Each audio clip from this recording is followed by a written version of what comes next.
देखी भैया, हम गायक प्रमोद देहाती यहाँ सबके बीच में एक विदाई गीत लेकर आयल छो। यहाँ सब जरूर सुनबे, अपना बेटा भाई पर प्यार दुलार आशीर्वाद जरूर बनाए। नवदीन खातिर अइले भैया से राबाली, भैया से राबाली से हो मैया के होई छै विदा।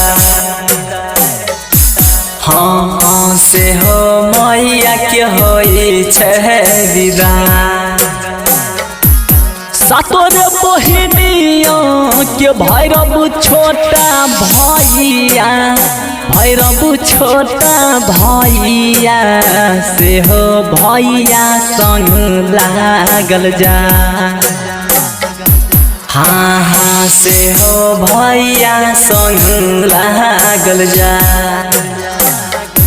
हाँ हाँ से हो भैया संग लागल जा।